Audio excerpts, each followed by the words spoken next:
Welcome to the GK objective biology channel. तो हम आज डिस्कस करने वाले हैं कि भाई इसके अंदर जो नीट 2021 का पेपर हुआ है इसमें कुछ क्वेश्चंस में कंफ्यूजन बनी हुई है कि उसका आंसर की चेंज होगा या नहीं होगा।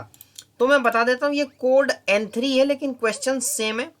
एक बायोलॉजी का क्वेश्चन है बॉटनी सेक्शन का, ठीक है भाई, बॉटनी का है सेक्शन ए, कोड N3 है ये है कोड N3, ठीक है, कोड N3 का है ये।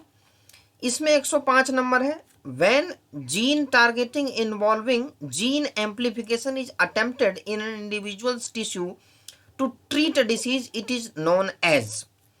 तो एज पर प्रिडिक्शन इसका आंसर जीन थेरेपी ही है। और नीट की ऑफिशियल अभी फाइनल आंसर की जारी नहीं हुई है, लेकिन जो प्रोविजनल आंसर की जारी हुई है उसमें क्वेश्चन नंबर 105, तो 105 का भाई पहला ही है जो अभी जारी करी है इन्होंने। तो फाइनल आंसर की अभी इसमें जारी होनी है। तो हम एनसीईआरटी को देखेंगे।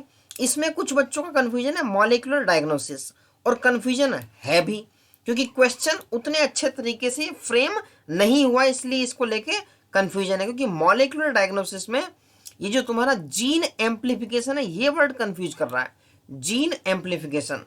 लेकिन यहाँ पे जब डिसीज को ट्रीट करने की बात हो रही है तो जीन थेरेपी आ रहा है। अब एनसीईआरटी को हम पढ़ के देखने वाले हैं। यहाँ क्या है देखो, जीन थेरेपी के अंदर बिल्कुल क्लियर मेंशन्ड है ये is an attempt to do this gene is a collection of methods that allow correction of a gene defect that has been diagnosed in a child oblique embryo. Here genes are inserted into a person cells and tissue to treat a disease. जब इस angle से देख रहे हैं तो answer हमारा gene therapy जा रहा है।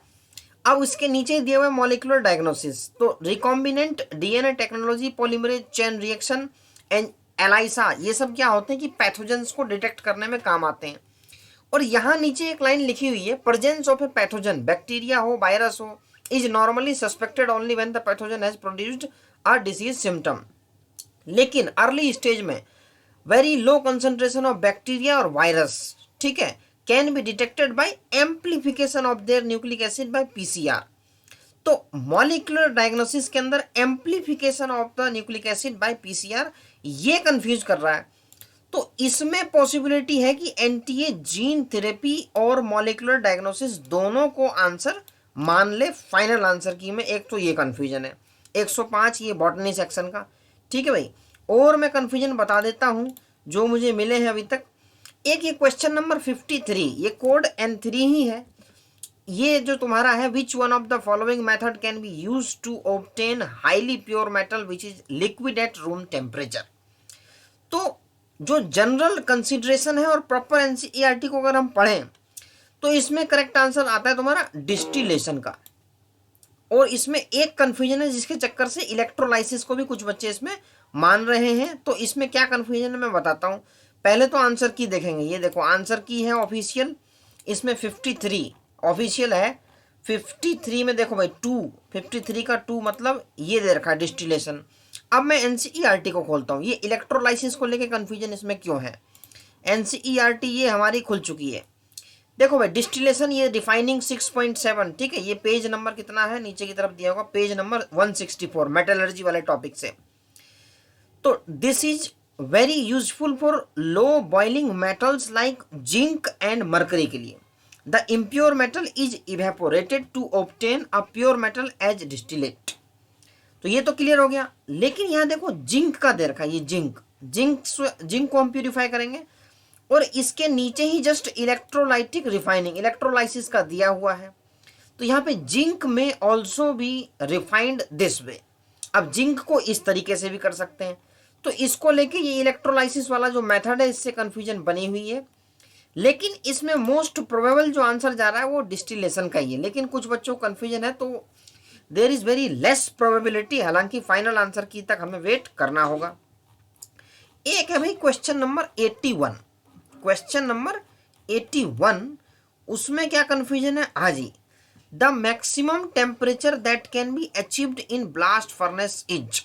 अब देखो एनसीईआरटी का डायग्राम क्लियर कट। यहाँ पे क्या है, बच्चे क्यों कंफ्यूज हो रहे हैं इसके अंदर ये मैं बताता हूँ।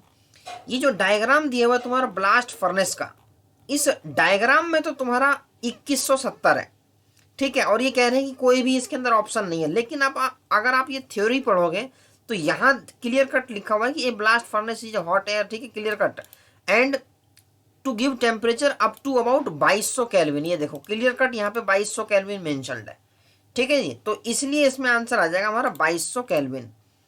और यही तुम्हारा जो आंसर की है अभी जो जारी की गई उसमें है अप टू 2200 केल्विन 81।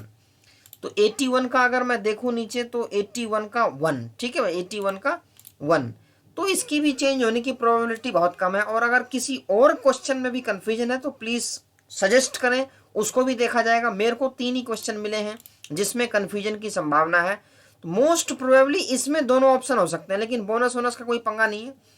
इसमें ऑप्शन नंबर 1 और 2 ये करेक्ट हो सकते हैं, ये जो बॉटनी सेक्शन वाला क्वेश्चन है। बाकी केमिस्ट्री वाले में चांस कम है। और भी अगर कोई कंफ्यूजन है तो प्लीज़ कमेंट में बताएं, जिसका कि उपाय ढूंढा जाएगा।